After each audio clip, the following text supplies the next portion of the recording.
Unapologetically Like Us Conversations, where we talk about anything and everything. No regrets, no remorse. Are you ready? Because we are.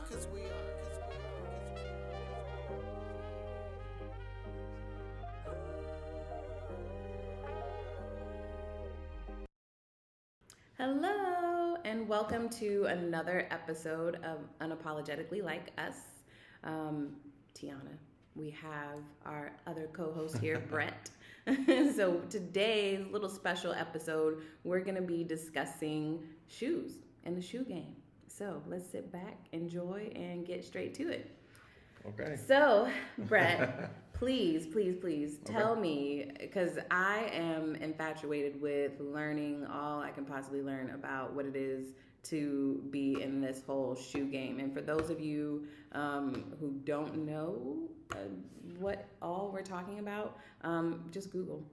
I'm sure you guys have heard the latest developments that happened at Nike with their VP and her son, and the idea of him using company credit card, unbeknownst to her, they say, to buy thousands and thousands of dollars of shoes for him to go ahead then and flip it online.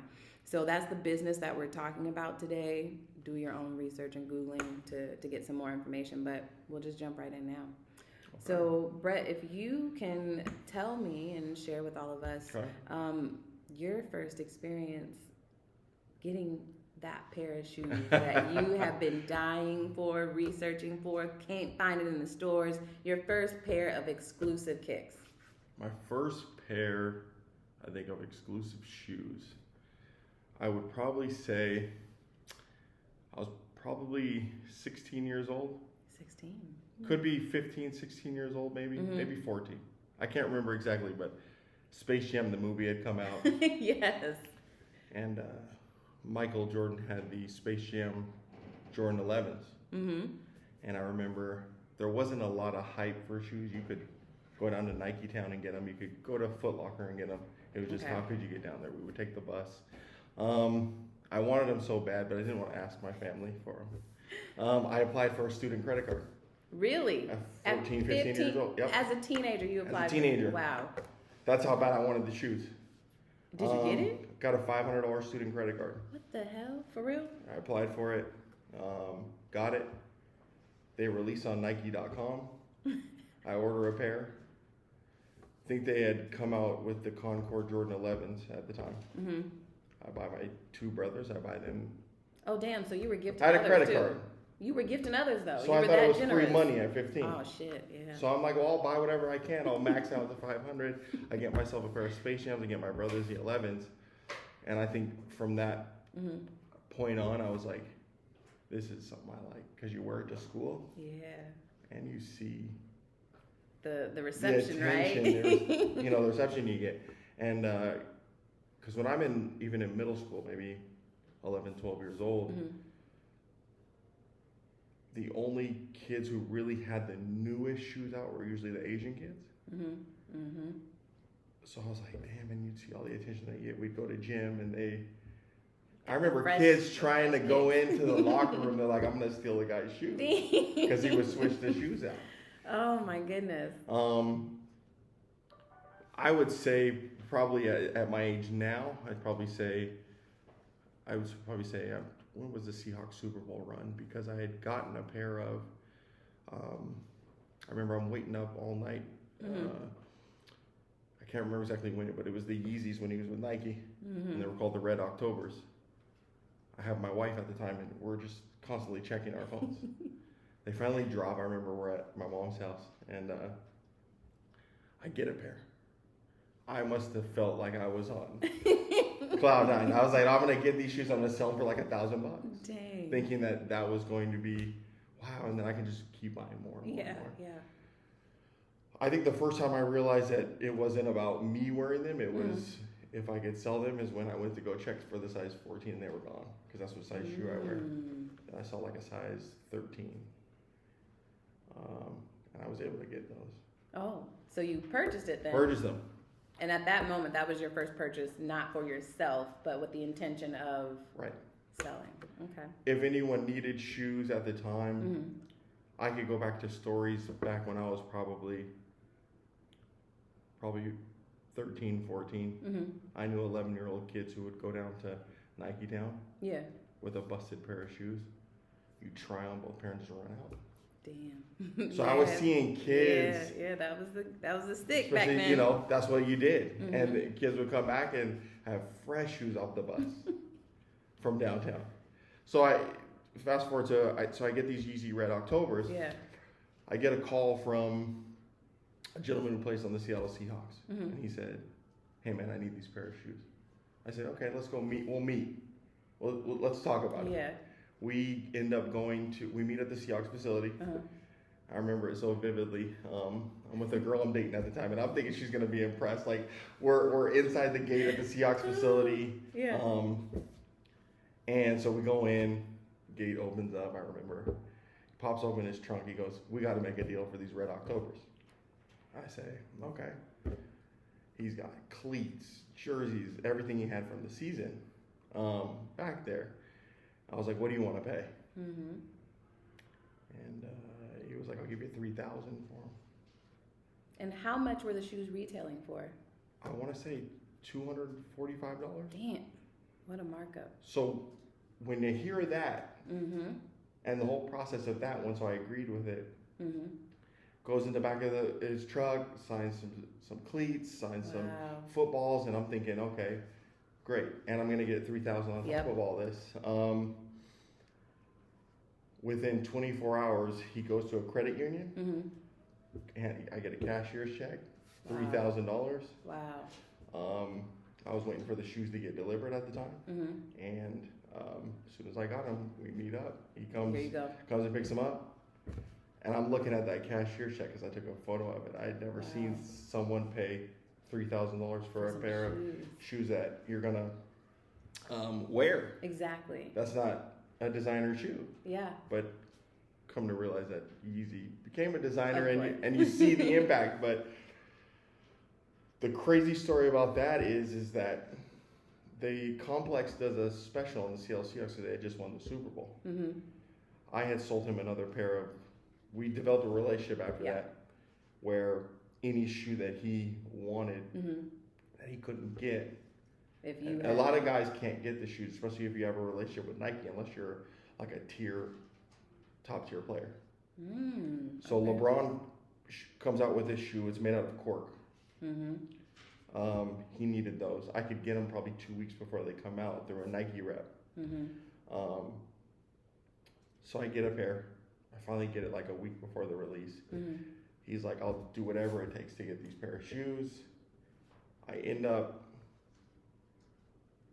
I get the shoes, call him right away. I'm like, hey, and he's living in Renton at the time, Mm-hmm. at an apartment. And I go with my mom, Mm-hmm. go down there, and he hands me a game worn jersey signed. He gets the shoes, and he gives me like $750 for the shoes. I think the shoes were retail or a little below retail for me. Okay. But so, and I sold him a pair of the hospital here in Portland. Nike does a charity for the Dornbecker. I think it's like their Seattle Children's. Oh, okay, yeah. So they let the kids who are ill design sneakers. Oh. A pair of Jordans had come out and he wanted those, so I gave him 3 pairs, but I didn't realize those were his. These were the best shoes I think he had owned. Wow. Because Complex comes to let me fast forward to the Complex part. Complex magazine goes to the Seahawks facility, and they're interviewing the guys with and bring your shoes. And at the time, I think he had won Super Bowl MVP. Wow. So I'm looking. Someone sends me the link. They're like, check this out, and he's got a stack of shoes. I'm like, I know those are Red Octobers. Those shoes. A guy before him breaks out a pair of the Yeezy Red Octobers, and I'm looking at the comments because I'm nervous because people try to call out fakes of shoes that are rare.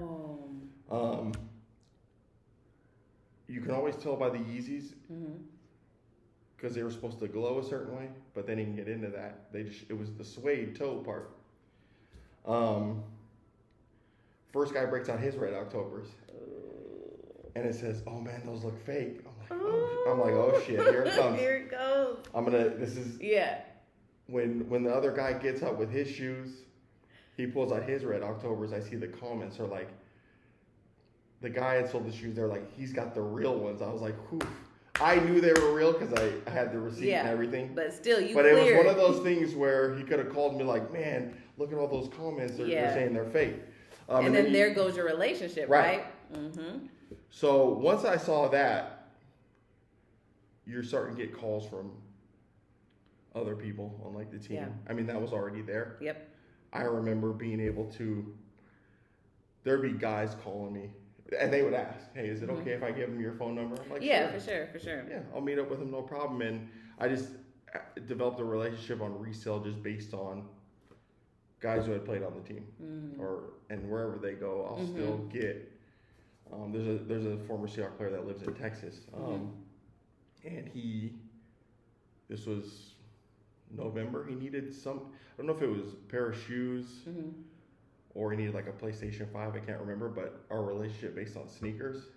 Yeah. He's like, I know you can get stuff that's hard to get based on. And I trust the quality of what it is that I'm asking. Right. And we'll get into the part where how I can obtain the shoes through, like bots and things like that. But he was like, hey, I either need a pair of shoes or I need a PS5. And I say, I can get you a PS5. But the relationship there, I ended up getting Cam Chancellor jersey, game jersey. And the relationships I had since for probably about 7-8 years. Wow.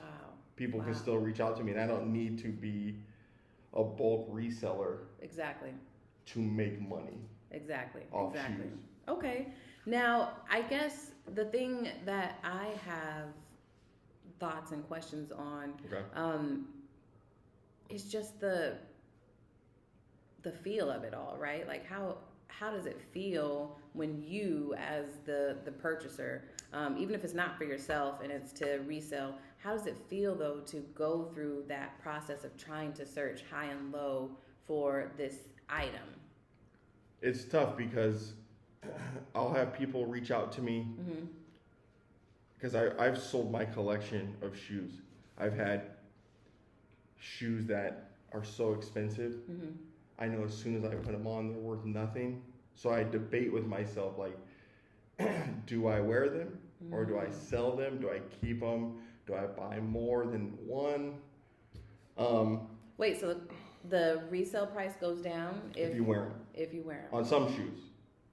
Wow. Yeezys, I remember when those first came out, I was gifted a pair from my best friend and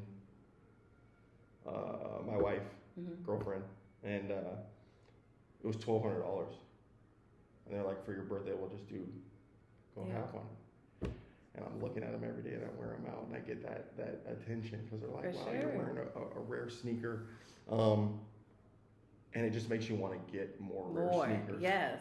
For that, so people for the recognition. So now, just based on having shoes like that, if I'll get a call 2 weeks before and say, hey, I need a pair of shoes, I got to get geared up for it now. Yeah. A lot of people don't realize, like, I got to contact my connections. I got to use a bot program, which is pretty much. And this is now. This is now. Yeah. Back in the day. Back in the day, I remember sitting outside at Nike Town with my cousin Cameron. And this wasn't for resale so much, but it was like, if they don't have our size, we'll have to resell. Yeah. I remember sitting out or even camping out with my whole family at Nike Town because there was no computer system. And then there was, and I found a way to beat that. I got a friend, Stephanie. I could only get a pair from Portland. Yeah. And I remember driving down. I mean, I was geared up. Like, I'm ready for the drop. Like, I hope I can get them. I hope I can get them. And I ended up getting, I think, a pair. And I was just grateful to have a pair because they were so limited. Yeah. I think there was only a pair per size. I remember coming down. There was a guy a block away with a stack of 20s. Must have been, I don't know, $750. And just crinkly, crusty $20 bills. I mean, it looks like he was living out of his car. So that's how crazy sneakers are, right? Like, you could have a busted ass car, but as long as your shoes look right. As long as your kicks is fresh, right? You Gucci. I remember I just remember, man, he wanted them so bad. I was like, I got another guy offering me like $650. Wow. Can you top it? And then want to do it to the guy, but I'm like, I paid my friend to drive me down, and then we went and had lunch, and I think I gave her money, and but yeah, the prep for shoes now is much different than it was before. And when, like, do you recall when that changed? Around what year that you noticed it pulling away from that, on the ground, you contact and you're talking to people face to face or over the phone or whatever, right, versus now, like you mentioned, it's digitalized and everything is about programs. I'd say probably within the last 10 years. It started. I want to say it started 2010, 2011. Okay. That's when you noticed, all right, I now got to move my business to trying to get online. At the time before, when Foot Locker, Champs, and those places didn't have a raffle system, you could go to the manager and be like, I'll buy every single pair. Yep. I didn't have the credit or the cash at the time. But now, and I missed that era, because if I would have been this age at that time, no one would have any shoes in Seattle. I'd be controlling that market. But now there's bots now. Yeah. And in the beginning, I knew the right people with the right bots. But now everyone's doing that now. The bot system. The bot system. So getting a pair of shoes now, if you don't have a personal relationship with someone who's like a manager or an owner of a shoe store, and you don't have the best bot, you're not going to get any shoes. Damn. Now, explain to us, what is a bot? Like, just in general terms. So it's just it's an app, and not app as in, a traditional application like on your desktop. Yeah. Where it's a program, you open it up, it pretty much will autofill onto a website as soon as something goes live, and it'll check out so fast. It's just impossible for someone to be able to click our finger that fast. So it automatically goes through the whole checkout process, and it keeps running and running and running and running and running until there's no stock left. And do you put this bot on various websites? Yeah. Okay. So if you look, there's certain settings, but if you have the right bot, it'll give you up to as many websites as possible. To check for that item. Yeah. It'll say keyword. Okay. Because a lot of times websites, you can get an early link to it. Yeah. And you can put that in, so as soon as it goes live, the computer's add it to cart. Like Nordstrom's.com, they sell out of a shoe before it even goes live, because as soon as the server is updated, the bots are already on it. And they don't have bot protection, so they don't know that it's an attack on their site. It just sells. And so bot protection, I'm assuming, is almost like a firewall. So it'd be like a CAPTCHA, where they ask you to pick the fire hydrant. Make sure you're not a robot. Yeah. Make sure you're not a robot. Got it. But, if someone can develop a CAPTCHA, someone can develop a way to beat the CAPTCHA. So you go to the route of raffles, right? So there's a local shoe store in Seattle where they do raffles for Washington residents only. But I don't think people realize, I have a program right now that can create 1,000 emails. And all I have to do is take a T out of my name, or take the A out. I can configure my name enough, or I don't even care about running it with my name on it. If you want to cancel it, go ahead.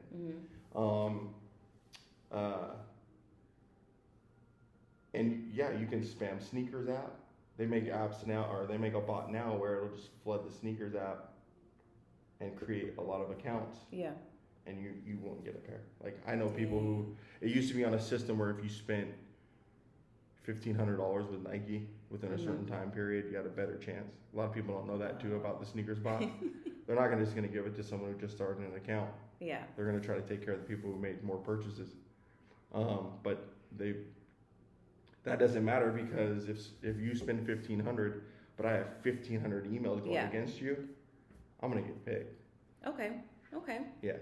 So, in your opinion, then, with this transition to bots and this digital era, how has that impacted the feel or the vibe of the shoe game? Because I mean, I feel like when you talk to people who are in this, whether it's for themselves or Right. resale value, Right. there's a sense of community. There's a sense of, okay, yeah, I know this guy or that girl who also does this same thing. And I mean, you know, there's some competition, yes, but there's still this sense of respect between individuals versus now I feel like it's very much, you don't know who's in it, right? And then I feel like with this mention of bots that you've discussed, Right. that doesn't feel like it's an even playing field anymore. Now it feels like it's a matter of who has access Right. to these. It's more than just me knowing word of mouth folks Right. that I can meet up with to get this, and more so about me having access to computers, Right. access to bots, access to folks who know how to code or Right. what have you. Unfortunately, with that, I don't know. For me, it's not really an issue because I know I can, and I tell people, it's like, I can guarantee you at least one pair of any shoe that comes out. If you ask me to get you multiples, I don't have the time to do it. If it was a full-time job, sure.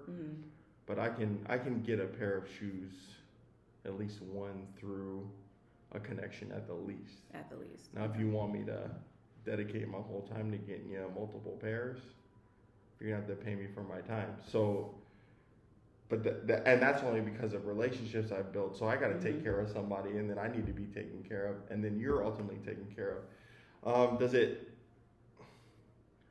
I have no love for any reseller.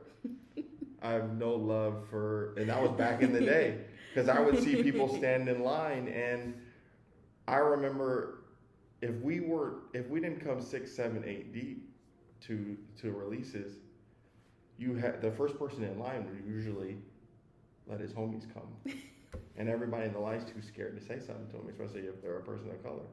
But we don't care because we're people of color. So he's like, "Hey, get out of the line, man." But I can see how some people just feel defeated. Yeah, straight up. And I know some people, and I don't have any love for them on the level where I give a damn about whether they get the shoes or not, other resellers.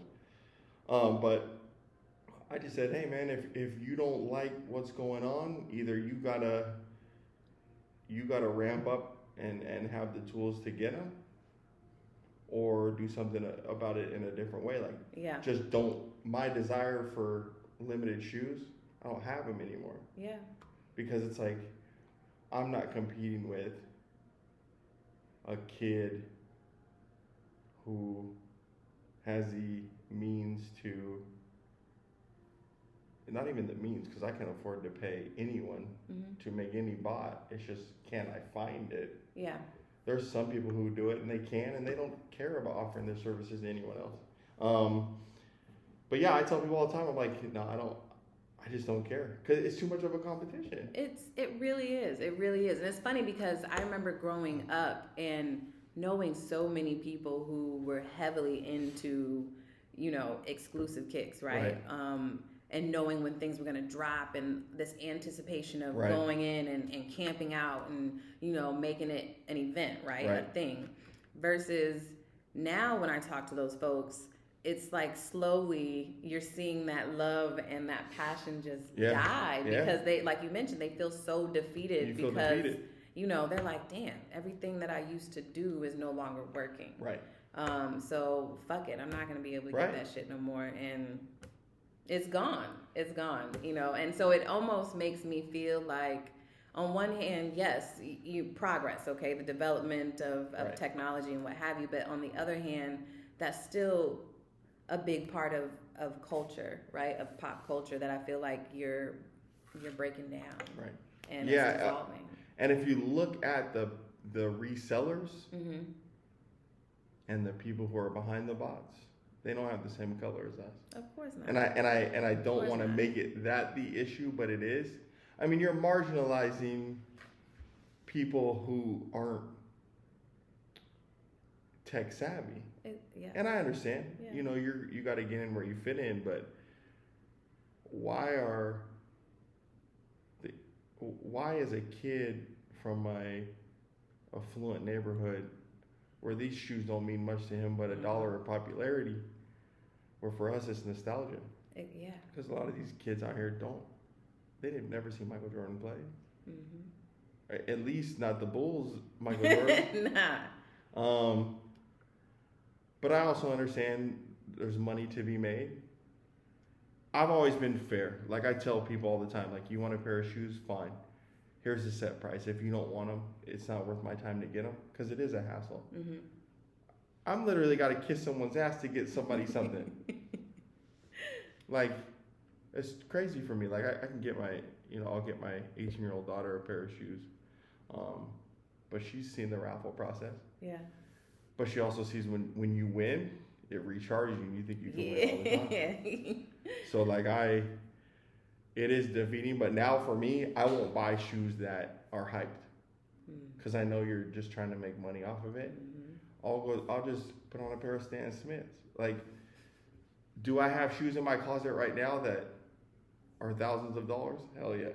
Mm-hmm. Do I have multiple pairs of them? Hell yeah.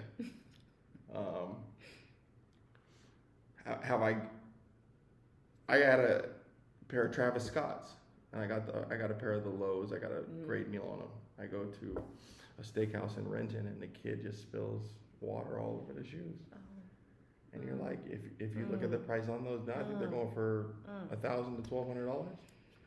You're just like, damn, is it worth it? Yeah. I could have just left them in the box. Exactly. And had $1,000 sitting there. Yeah. But yes, it's defeating. I feel bad for the people that can't get them, who really want them, but maybe we need to take a step back and not put emphasis on sneakers anymore. Buy Bitcoin or something, maybe. Facts. At least, that you don't have to worry about fakes, right? I mean, that's the other thing that I think to myself is, like, whether you're the reseller or the purchaser or even just the consumer, here you go, you're finding these shoes, you think you have them, and then, like you just mentioned earlier in your story, you find out they're fake. You wear them out, you're like, dang, about to be clean, and then someone walks up to you and says, yeah, those are not real. So a lot of the times when you see, if you're ever on Instagram or YouTube and you see the kids that have like 150 pairs of one shoe, and he's got them early, like, I know that at least 50%, if not all of those pairs, are fake. Damn. Like, because I've dealt in that market before. That blows my mind. And it's funny because I could go right now and take those same photos, and because of my reputation, no one's gonna question whether they're real or fake. Yeah. I could do that. I could sit in this room. I could have 300 pair of shoes, and fortunately for me, I have a credit card that will allow me to do that. But I mean, of course, I don't want to make it seem like it's just free spinning. I got to pay that back. Hell yeah. Immediately. But you get a lot of fakes and you get good deals on those. I just had a conversation with my barber, and he said, man, I went to a shoe store to authenticate a pair of shoes that I knew I bought were fake, and they said they were real. I got them for $60 when retail was $220.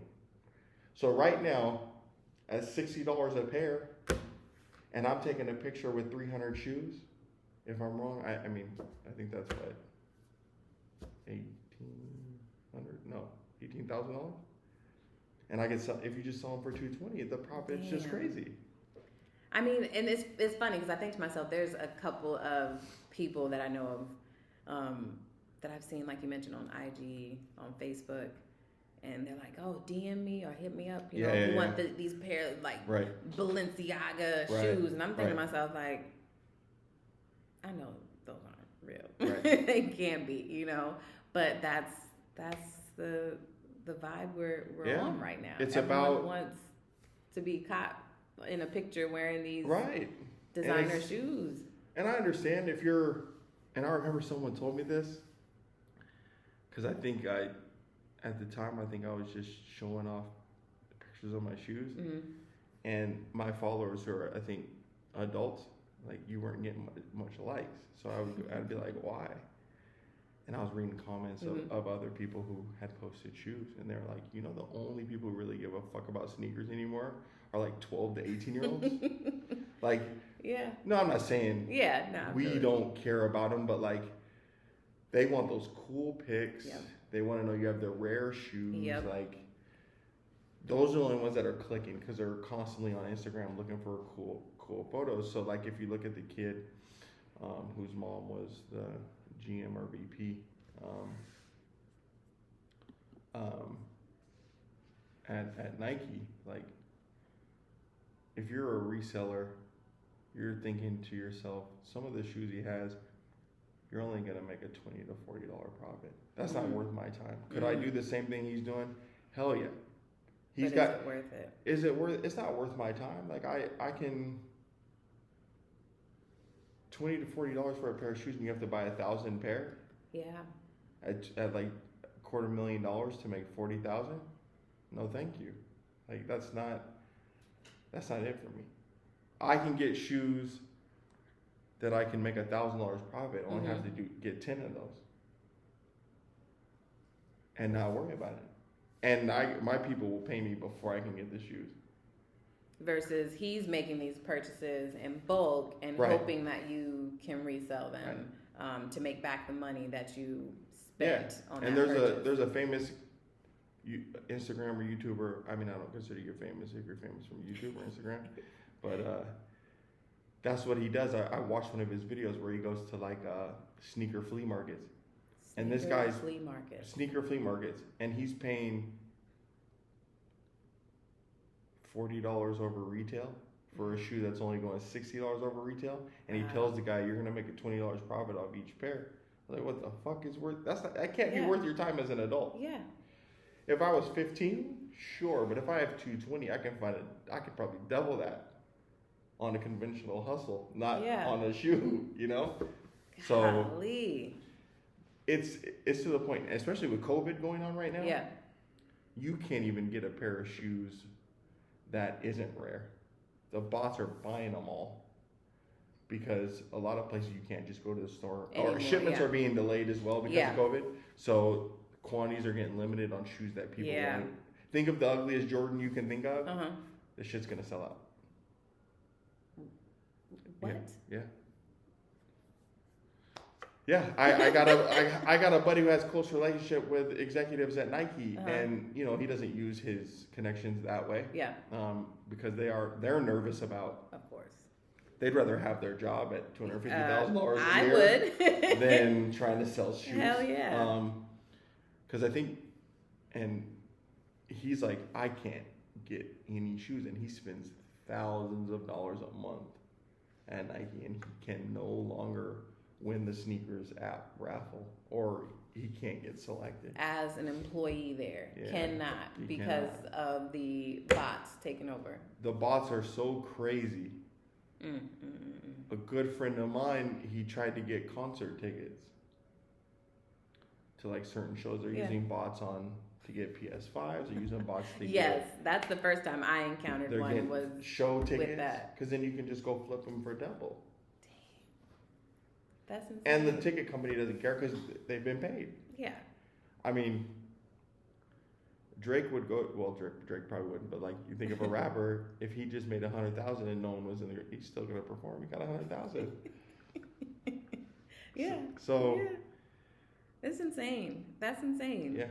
I mean, that was just mind blowing to me when I was reading that article.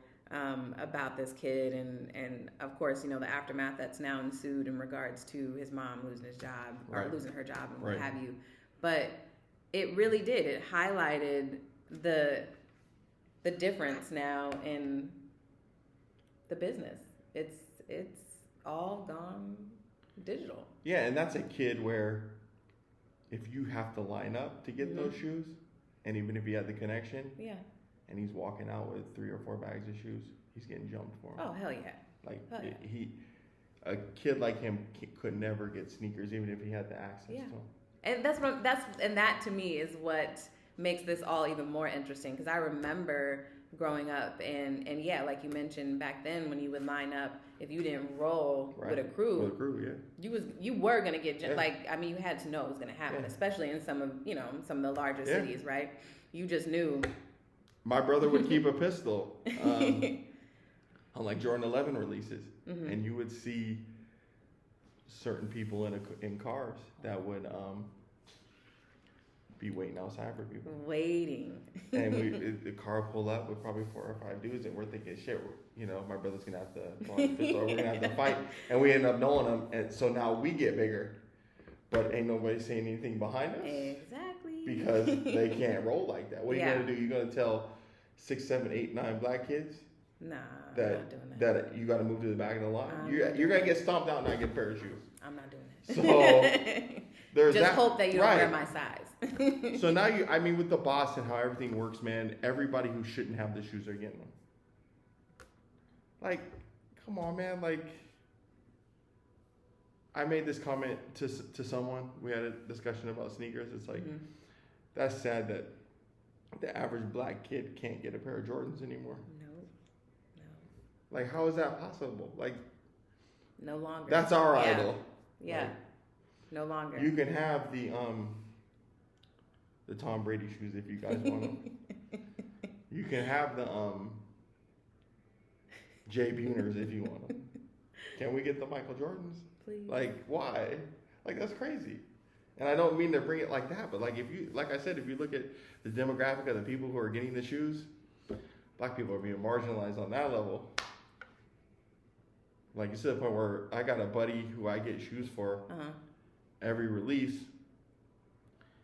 and he'll post them up, and he'll get the comments like, white people shouldn't be wearing these shoes.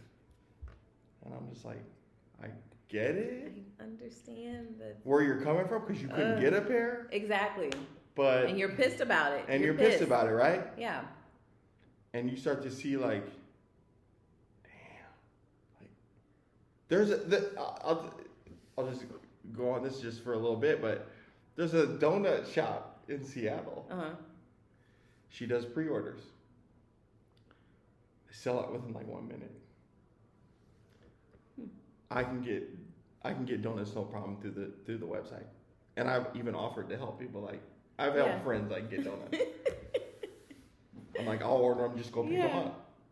And the comments that are made underneath, like, I was told that I was like a loser because I use a bot. It's like, I don't even use a bot.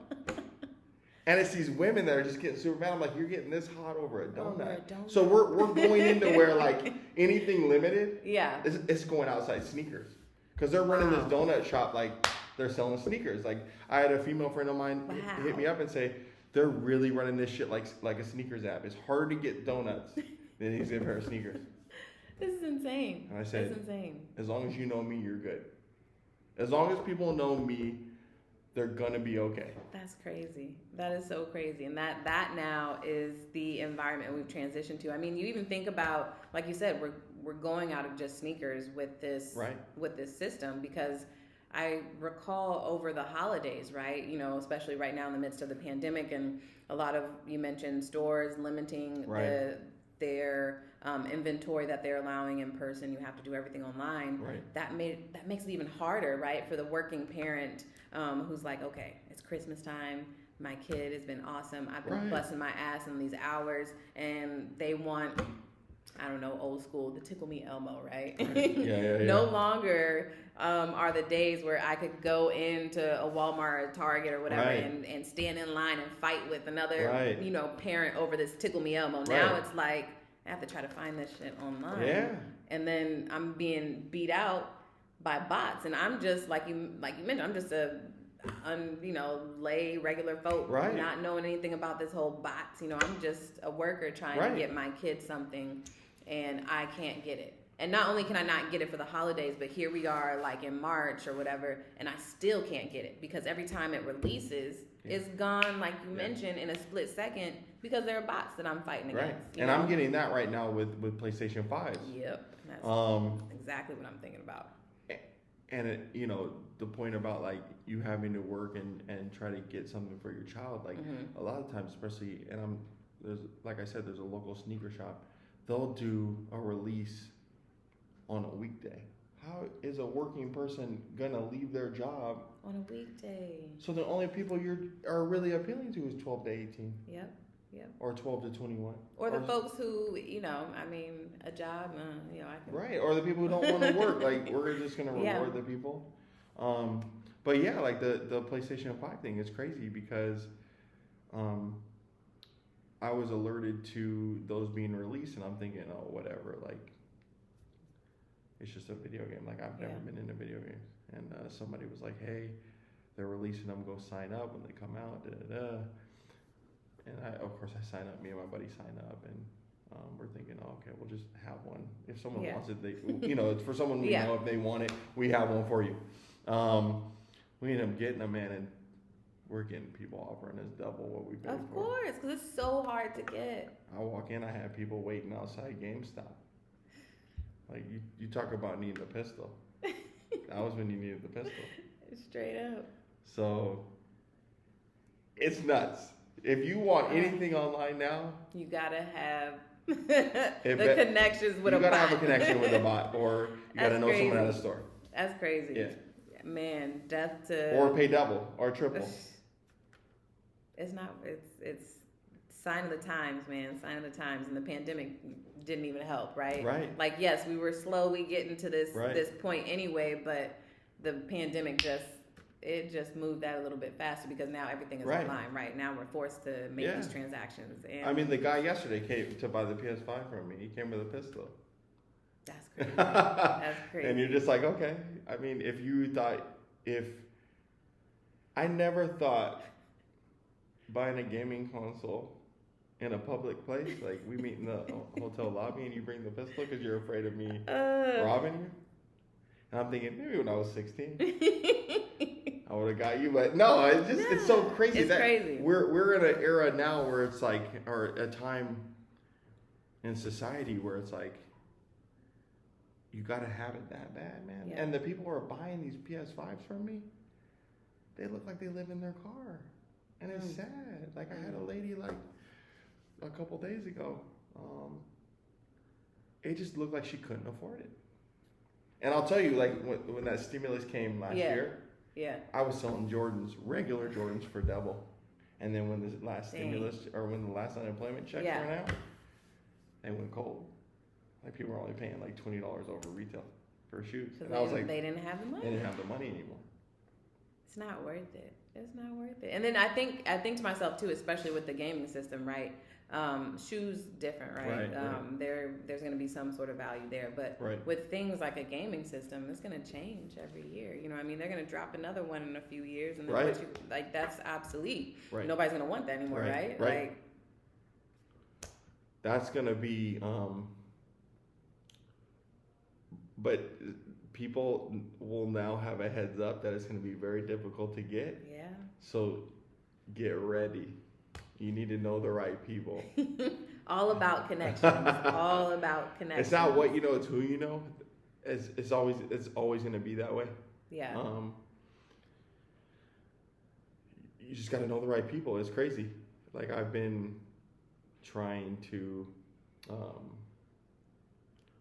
obtain things that are hard to get for people for probably, like I said, the last 10 years. And it's getting tougher and tougher. I always find a way, but it's to the point where if too many people ask, I can't do it for you. You got to limit it now. Yeah, like it's pretty much, you either need to be my brother or it's helping out my brother some way. Damn. So, or we've done business for so long. If you need something, I could probably get it for you. I mean, there was a drop yesterday or Friday, I think it was, for like sweatshirts. Like, it was a Nike collab with like Cactus Plant Flea Market. I think it's a designer out on the East Coast. And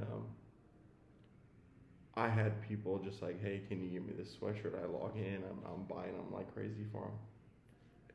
And I'm just surprised that you're willing to pay $200 extra for a $250 sweatshirt already.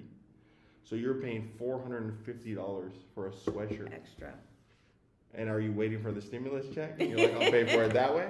Or yeah. Or what? Yeah. I mean, it's been great. It's been great, and I appreciate you taking Right. the time. Hopefully, you guys have enjoyed this episode. If you guys have any thoughts, any questions, please hit us up on social, Unapologetically Like Us, on IG, and email unapologeticallylikeus@gmail.com. Take care, y'all.